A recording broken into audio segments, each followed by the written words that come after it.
గెలిపే లక్ష్యంగా వైనాట్ 175 అని చెప్పి సిద్ధం అని చెప్పి మేము సిద్ధంగా ఉన్నామని చెప్పి అన్ని రకాలుగాను మేము ముందుకెళ్తున్నాం. ఎన్నికల నోటిఫికేషన్ వచ్చినాక రాకముందు మేనిఫెస్టో కూడా రిలీజ్ చేస్తారు. ఎందుకు అంత కంగారు?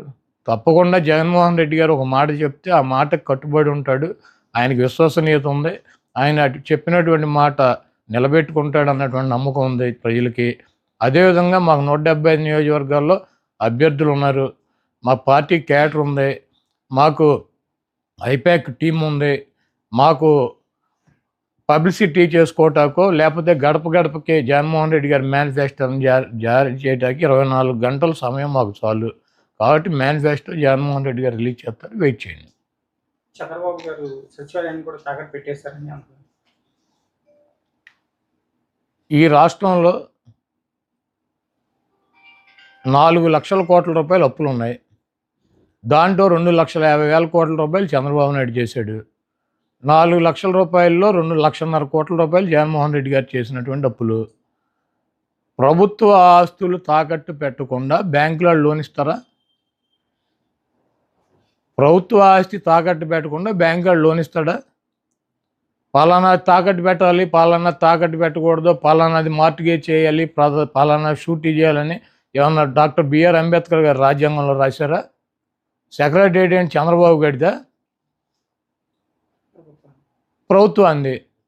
ప్రభుత్వం డబ్బులు కావాల్సి వచ్చినప్పుడు, ప్రజలకు అవసరమైనప్పుడు, బ్యాంకుల్లో డబ్బులు కావాల్సి వచ్చినప్పుడు మార్టిగేజ్ చేస్తారు, తాకట్టు పెడతారు, మళ్ళీ డబ్బులు కడతారు, రిలీజ్ చేసుకుంటారు. సెక్రటేరియట్ అని ఇది బాబు గడి సొత్తా, చంద్రబాబు గడి సొత్తా? ఇది తాకట్టు పెట్టారు, అది తాకట్టు పెట్టారంటే వీడు పెట్టినయే పెట్టాలా? కానీ చంద్రబాబు నాయుడు పెట్టినటువంటి ఆస్తులు తాకట్టు పెట్టాలి. ఏమైనా రూల్ ఉందా? రాజ్యాంగంలో రాసి ఉందా? పలానా ఆస్తి పెట్టాలి, పలానా ఆస్తి పెట్టకూడదు. అది ప్రభుత్వం ఇష్టం. వాళ్ళు బ్యాంకర్స్తో మాట్లాడి బ్యాంక్ వాళ్ళు డబ్బులు కావాలన్నప్పుడు వాళ్ళు ఏదో ఒకటి మార్టిగేజ్ అడుగుతారు. ప్రభుత్వ ఆస్తి ప్రభుత్వం వాళ్ళు దాన్ని బట్టి వాళ్ళకు ఉన్నటువంటి వెసులుబాటుని బట్టి పెట్టుకుంటారు. సెక్రటేరియట్ పెట్టేశారు. సెక్రటేరియట్ ఎంత? 10 ఎకరాల పొలం. దాన్ని తాకట్టు పెడితే దాని విలువ ఎంత? 10 కోట్లు, లేకపోతే ఎకరం 20 కోట్లు ఉంటుంది, 2 కోట్లు ఉంటుంది, 20 కోట్ల ఆస్తి. ఒక సచివాలయమే పెట్టారా? నువ్వేం పెట్టలేదా గతంలో? ఈ చంద్రబాబు నాయుడు అనేవాడు ఒకటి చిల్లర రాజకీయ నాయకుడు. ఆయన చేస్తే సంసారం, పక్కన వాళ్ళు చేస్తే వ్యభిచారం అని చెబుతాడు. కాబట్టి ఇటువంటి చంద్రబాబు లాంటి 420 మాటలు ప్రజలు పెద్ద పట్టించుకునే పరిస్థితులు లేరు. చంద్రబాబు నాయుడుకి అభ్యర్థులు ప్రకటించుకునేటువంటి పరిస్థితి లేదు. చంద్రబాబు నాయుడు అలయన్స్లో పక్కన వాళ్ళని నమ్మించేటువంటి పరిస్థితి లేదు. ఆ ఓట్ బ్యాంకు ట్రాన్స్ఫర్ అయ్యేటువంటి పరిస్థితి లేదు. నేను ఒకటే అడుగుతున్నా, చంద్రబాబుని సమాధానం చెప్పమానండి. 30 మంది పైన తన సామాజిక వర్గం 3% ఉన్న వాళ్ళకి 30 మంది కమ్మ వాళ్ళకి సీట్లు ఇచ్చాడు చంద్రబాబు నాయుడు. పవన్ కళ్యాణ్ అడ్డం పెట్టుకొని కాపులు ఓట్లు గంపగుత్తగా వేయించుకోవాలని ప్రయత్నం చేస్తున్నాడు. 20% పైన ఉన్నటువంటి సామాజిక వర్గానికి ఆయన ఇచ్చిన సీట్లు అన్నీ 24గా? ఆయన కులానికి ఇచ్చుకున్నటువంటి 30 సీట్లు ఆయన ఇచ్చేసుకున్నాడు ఆయన పార్టీలో. మరి 20% సామాజిక వర్గం ఉండి వాళ్ళ ఓట్లతో గెలవాలని చెప్పి ప్రయత్నిస్తున్నటువంటి చంద్రబాబు పవన్ కళ్యాణ్కి ఇచ్చే సీట్లన్నీ 24గా? దాంట్లో అసలు 10-14 సీట్లు తెలుగుదేశం పార్టీ పోటీ చేసినా ఓడిపోయేటువంటి డిస్పోజల్ సీట్లు ఇచ్చాడు.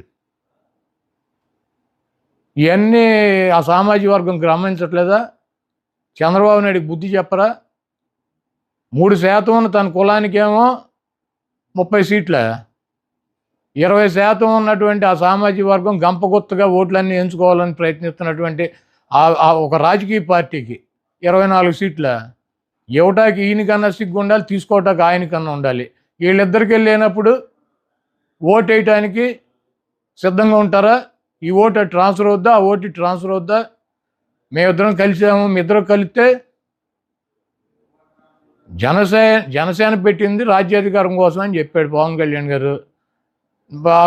ఎప్పుడు కమ్మ రెడ్డి వాళ్ళేనా అధికారంలో ఉండేది? SC, ST, BC, minority